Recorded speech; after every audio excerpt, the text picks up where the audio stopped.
तो हेलो दोस्तों, स्वागत है आपका अपने चैनल अखंड नॉलेज में। तो दोस्तों आज हम बात करने वाले हैं ऋग्वेद के पहले मंडल के सूक्त नंबर 12 के बारे में। तो दोस्तों इस सूक्त को ऋषि मेधातिथि काण्व जी ने लिखा है और इसमें हम अग्निदेव का आह्वान करेंगे। छठवीं ऋचा के प्रथम पाद के देवता निर्मर्थ है अग्नि और आहवनीय अग्नि, ठीक है। और इस सूक्त में गायत्री छंद का प्रयोग किया गया है। तो चलिए दोस्तों श्लोक पढ़ना शुरू कर देते हैं।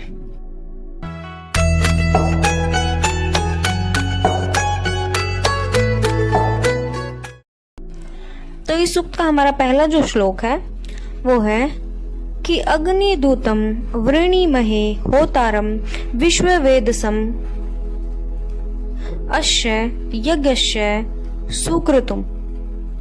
तो क्या बोल रहा है कि हे सर्वज्ञाता अग्निदेव, सर्वज्ञाता मतलब सब कुछ को जानने वाले, जिसको सब कुछ का पता हो वो वाले अग्निदेव, आप यज्ञ के विधाता हैं। मतलब आप तो यज्ञ के भगवान हैं, क्योंकि अग्निदेव के बिना तो यज्ञ हो ही नहीं सकता, है ना। अग्नि से ही तो यज्ञ शुरू होता है ना। तो अग्निदेव क्या है? यज्ञ के विधाता हैं। समस्त देव शक्तियों को तुष्ट करने की सामर्थ्य रखते हैं। तुष्ट करना मतलब, तुष्ट करने का मतलब होता है तृप्त करना या संतुष्ट करना। तो आप क्या रखते हैं? सभी देव शक्तियों को संतुष्ट करने का सामर्थ्य रखते हैं, ठीक है। आप यज्ञ की विधि व्यवस्था के स्वामी हैं, क्योंकि आप से ही शुरू होता है यज्ञ। यज्ञ आपके बिना तो शुरू हो ही नहीं सकता, इसलिए आप क्या है, यज्ञ के विधि व्यवस्था जो भी स्ट्रक्चर होता है यज्ञ का वो आपके साथ ही है, ठीक है। तो आप यज्ञ के पूरे यज्ञ के स्वामी हैं।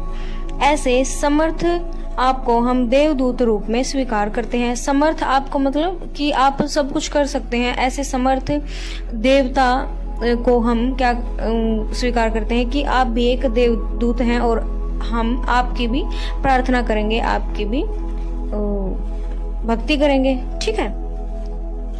तो नेक्स्ट जो हमारा श्लोक है वो है कि अग्निमग्नि हविमभि सदा हवंत विश्वपतिम हव्यवाहम पुरुप्रियम। तो क्या बोल रहा है कि प्रजा पालक, प्रजा का पालन करने वाले, देवों तक हवि पहुंचाने वाले। हवि का मतलब होता है आहुति, ठीक है ना। जैसे हम यज्ञ में आहुति डालते हैं ना, साथ के साथ स्वाहा करते हैं, ठीक है। तो वो वाली हवि, वो वाली प्रार्थनाएं पहुंचाने वाले देवताओं तक परम प्रिय, बहुत ज्यादा प्रिय, कुशल नेतृत्व प्रदान करने वाले, मतलब जो अपने काम को अच्छे से निभाते हैं वो वाले अग्निदेव, हम याजकगण हवनीय मंत्रों से आपको सदा बुलाते हैं। तो आप कौन हैं? आप वो हैं जो देवताओं तक हमारी आहुति पहुंचाते हैं, हमारी प्रार्थना पहुंचाते हैं, ठीक है ना। आप अपने काम को अच्छे से निभाते हैं, ठीक है ना। तो हम याजकगण जो हैं हवनीय मंत्रों से आपको भी सदा बुलाते हैं, आपको भी प्रार्थना करते हैं कि आप भी आ जाएं, ठीक है ना। तो नेक्स्ट जो हमारा श्लोक है वो है कि अग्ने देवाम इहा वह यज्ञानो वृत्त बहिर्षे असी होता न इज्जय। तो क्या बोल रहा है कि हे स्तुत्य अग्निदेव, स्तुत्य मतलब स्तुति करने योग्य, ठीक है ना, जिसकी हम भक्ति कर सके, जिसको हम प्रार्थना कर सके। आप अरणि मंथन से उत्पन्न हुए हैं। देखिए दोस्तों, अरणि मंथन एक विधि होती है अग्नि जलाने की, जो कि प्राचीन काल से ही जलती आ रही है। आज के समय भी जब हम यज्ञ या हवन करवाते हैं ना, तो अरणि मंथन से ही हम अग्नि को उत्पन्न करते हैं, ठीक है ना। अरणि मंथन में होता क्या है कि हम दो लकड़ियों को, जो स्पेशल लकड़ियां होती हैं, उनको क्या करते हैं, घिसते हैं आपस में, ठीक है ना। और उससे लकड़ी उससे आग उत्पन्न होती है, ठीक है ना। तो उसको बोलते हैं अरणि मंथन। तो आप अरणि मंथन से उत्पन्न हुए हैं, ठीक है ना। आस्तीर्ण या बिछे हुए कुशाओं पर बैठे हुए यजमान पर अनुग्रह करने हेतु आप यज्ञ की हवि ग्रहण करने वाले देवताओं को इस यज्ञ में बुलाए। मतलब क्या है कि जो यहाँ बैठे हुए यज्ञ करने वाले हैं ना, जो यजमान हैं, जो यज्ञ करवा रहे हैं, वो आपको अनुग्रह कर रहे हैं कि आप जल्दी से देवताओं को बुलाएं, या आप हमारी प्रार्थना जल्दी से देवताओं तक पहुँचाएं कि वो हमारे हवन में या हमारे यज्ञ में प्रवेश करें, ठीक है ना, हमारे यज्ञ स्थान पर जल्दी से आ जाएं, ठीक है ना। तो नेक्स्ट जो हमारा श्लोक है वो है किता उषतो विबोधय यद्गणे याशी दुत्यम देवैरा सत्सी बहर्षि। तो क्या बोल रहा है कि हे अग्निदेव, आप हवि की कामना करने वाले देवों को यहाँ बुलाएं और इन कुशा के आसनों पर देवों के साथ प्रतिष्ठित हों। मतलब हवि की कामना करने वाले जो आहुति की कामना करते हैं, जो प्रार्थना की, जो सोचते हैं कि हम उनको आहुति देंगे, जो देव हैं जिनको हम आहुति देते हैं, उनको क्या करें, आप जल्दी से यहाँ पे बुलाएं और इन कुशाओं पर बैठें और आप भी जल्दी से क्या हो, उनके साथ यज्ञ में प्रतिष्ठित हो, मतलब सम्मानित हो, आप भी जल्दी से आए। ठीक है ना। तो नेक्स्ट जो हमारा श्लोक है वो है कि घृता हवन दिदीव प्रति समरिषतो दह अग्ने तवम रक्षस्विन ने। तो क्या बोल रहा है कि घृत आहुतियों से प्रदीप्त हे अग्निदेव। घृत आहुतियां क्या होती हैं? देखो दोस्तों, यज्ञ में जब हम लकड़ियां जलाते हैं तो क्या होता है, अग्नि बहुत ज़्यादा फैल जाती है, बहुत ज़्यादा हो जाती है, तो हम क्या करते हैं, घृत की आहुतियाँ देते हैं। घृत यहाँ पे घी को बोला गया है, ठीक है ना। यज्ञ में हम घी डालते हैं ना, तो घी की आहुतियाँ देते हैं, ठीक है ना। तो क्या बोल रहा है कि घी की आहुतियों से प्रदीप्त, घी की आहुतियों से आप जलने वाले या आप दीप्तिमान होने वाले हे अग्निदेव, आप राक्षसी प्रवृत्ति वाले शत्रुओं को सम्यक रूप से भस्म करें। तो क्या करें आप, सम्यक होता है कि आप पूर्ण रूप से या जैसे भी आपको उचित लगे ऐसे आप पूरी की पूरी तरह उनको, जो शत्रु लोग हैं, जो या राक्षसी प्रवृत्ति वाले लोग हैं, उनको क्या करते हैं आप, खत्म कर दें या भस्म कर दें। ठीक है। और यहाँ पे राक्षसी प्रवृत्तियों का मतलब हमारे अंतर्मन का भी हो सकता है। जब हमारे अंदर बुरे बुरे विचार आते हैं तो हमारी उन सोच को या उन विचारों को आप भस्म कर दें और हमें शुद्ध बना दें, ऐसा भी होता है। क्योंकि हम क्या करते हैं, हम हवन क्यों करवाते हैं, हम यज्ञ क्यों करवाते हैं कि हमारे घर परिवार में हमारे अंदर क्या है, शुद्धता है, ठीक है ना। हमारे घर के अंदर शुद्धता है, तो वो हर तरह की शुद्धता के बारे में बोल रहा है। तो शत्रु भी यहाँ पे उन्हीं, मतलब जो गलतियां हैं या जो हमारे भाव हैं जो गंदे हैं, उनको शत्रु बोल रहा है, ठीक है ना। तो क्या कर रहा है कि क्या बोल रहा है कि हमें हमारे जो गंदे भाव हैं, या हम जब भी राक्षसी प्रवृत्ति वाले हो जाते हैं, हमारे अंदर गुस्सा आता है या कुछ भी होता है, तो ऐसी जो चीज़ें हैं आप उनको खत्म कर दें और हमें शुद्ध बना दें, ठीक है ना। तो नेक्स्ट जो हमारा श्लोक है वो है कि अग्निनाग्नि समिध्यते कविर्ग्रह पतिर्युवा हव्यवाड जुव्याहास्य। तो क्या बोल रहा है कि यज्ञ स्थल के रक्षक, दूरदर्शी, चिर युवा आहुतियों को देवों तक पहुंचाने वाले, ज्वाला युक्त आहवनीय यज्ञाग्नि को अरणि मंथन द्वारा उत्पन्न अग्नि से प्रज्वलित किया जाता है। यज्ञ स्थल के रक्षक मतलब जो यज्ञ के रक्षक हैं, मतलब जिससे कि यज्ञ का अस्तित्व है, ठीक है ना, वो वाले कौन, अग्निदेव।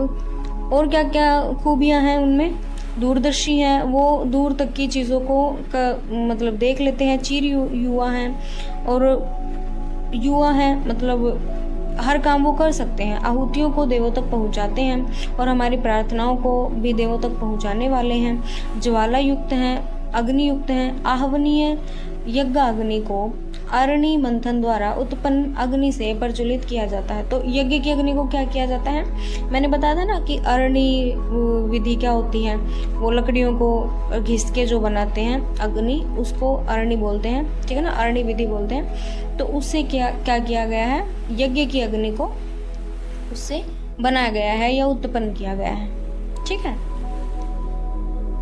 तो नेक्स्ट जो हमारा श्लोक है वो है कि कविम गनिमुप स्तुहि सत्य धर्मण मध्वरे देव ममी वचातनम। तो क्या बोल रहा है कि हे ऋत्विज मतलब यजमान है या जो यज्ञ करवाने वाले हैं, ठीक है, लोक हितकारी यज्ञ में रोगों को नष्ट करने वाले ज्ञानवान अग्निदेव की स्तुति आप सब विशेष रूप से करें।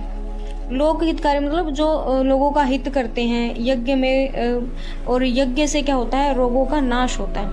ठीक है, हमारी संस्कृति में यज्ञ करना क्यों है, क्योंकि यज्ञ बहुत ही ज़्यादा शुद्ध बना देता है वातावरण को, और उससे सारे के सारे रोग खत्म हो जाते हैं। सारी की सारी जो नेगेटिव चीज़ें हैं वो सारी की सारी खत्म हो जाती हैं। ठीक है ना, इसलिए हमारी संस्कृति में यज्ञ करना है। ठीक है, तो रोगों को नष्ट करने वाले ज्ञानवान जिनको बहुत सब चीज़ों का ज्ञान है, अग्निदेव की स्तुति आप सब विशेष रूप से करें। तो आप सब क्या करें, अग्निदेव की स्तुति करें। ठीक है, तो नेक्स्ट जो हमारा श्लोक है वो है कि यश त्वामग्ने हविष्पतिर्दूतम देव स प्रियति तस्य सम प्राविता भव। तो क्या बोल रहा है कि देव गुणों तक हविष्यान पहुंचाने वाले, हे अग्निदेव, हविष्यान वही मतलब आहुति पहुंचाने वाले देव गुणों तक, जो याजक आपकी उत्तम विधि से अर्चना करते हैं, जो आपकी उत्तम विधि से प्रार्थना करते हैं, आप उनकी भली भांति रक्षा करते हैं। तो आप भी उनकी क्या करते हैं, रक्षा करते हैं। आप भी उनको अच्छा मार्गदर्शन देते हैं, उनके रोगों को दूर कर देते हैं और उनको शुद्ध बना देते हैं। ठीक है ना, तो नेक्स्ट जो हमारा श्लोक है वो है कि यो अग्निम देववीतीये हविष्यमाम आविवासति तस्मै पावक मृल्य। तो क्या बोल रहा है कि हे शोधक अग्निदेव, देवों के लिए हवि प्रदान करने वाले जो यजमान आपकी प्रार्थना करते हैं, आप उन्हें सुखी बनाएं। मतलब देवों को बुलाते हैं आप, और हम आपको प्रार्थना करते हैं, आप हमारा मैसेज जो है देवों तक पहुंचाते हैं, या आप हमारी आहुतियां वहां तक पहुंचाते हैं। तो क्या बोल रहा है कि इसके साथ साथ यजमान आपकी भी प्रार्थना करते हैं, तो आप उन्हें सुखी बनाएं। ठीक है ना, आप उनकी जीवन में किसी भी चीज़ की कमी ना रहने दें। ठीक है, तो नेक्स्ट जो हमारा श्लोक है वो है कि सैन्य पावक दिदिवोग्ने देवाम इहावह उप यज्ञम हविष्यन्। तो क्या बोल रहा है कि हे पवित्र दीप्तिमान अग्निदेव, पवित्र मतलब बहुत ही शुभ हैं आप हमारे लिए, बहुत ही पवित्र हैं, निश्चल हैं, आपके अंदर किसी भी प्रकार की त्रुटि नहीं है। ठीक है, दीप्तिमान मतलब चमकने वाले या प्रदीप्त होने वाले अग्निदेव, आप देवों को हमारे यज्ञ में हवि ग्रहण करने के निमित्त ले आए। मतलब आप जल्दी से देवों तक हमारा मैसेज पहुंचाएं और उन्हें जल्दी से यज्ञ में ले आए, ताकि हम उन्हें आहुति दे सकें और वो हमारी आहुतियों को ग्रहण कर सकें। ठीक है ना, तो नेक्स्ट जो हमारा श्लोक है वो है कि सैन्य सतवान आभर गायत्रेण नवीयसा रयिम वीरवती मिशम। तो क्या बोल रहा है कि हे अग्निदेव, नवीनतम गायत्री छंद वाले सूक्त से स्तुति किए जाते हुए आप हमारे लिए संतान आदि ऐश्वर्य और बल युक्त अन्नों को भरपूर प्रदान करें। नवीनतम गायत्री छंद का मतलब यहाँ क्या है कि जब ये श्लोक या जब ये सूक्त बनाया गया होगा तो गायत्री छंद का तब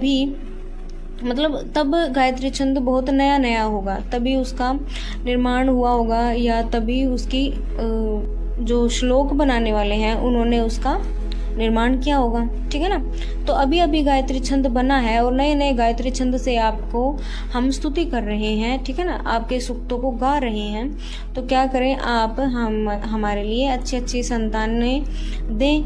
ठीक है, और बल युक्त अन्नों को भरपूर प्रदान करें, और हमारे खेतों में अन्न जो है बहुत ज़्यादा हो, ऐसा आप हमें आशीर्वाद दें। और बल युक्त अन्नों का मतलब क्या है कि हमारे अन्नों को ऐसा बनाएं कि वो हमें बहुत बल बुद्धि प्रदान करें। ठीक है ना, तो नेक्स्ट जो हमारा श्लोक है वो है कि अग्नि शुक्रेण शोचिषा विश्वाभिद्रेव हुतिभि इमं सतोमं जुषस्व न।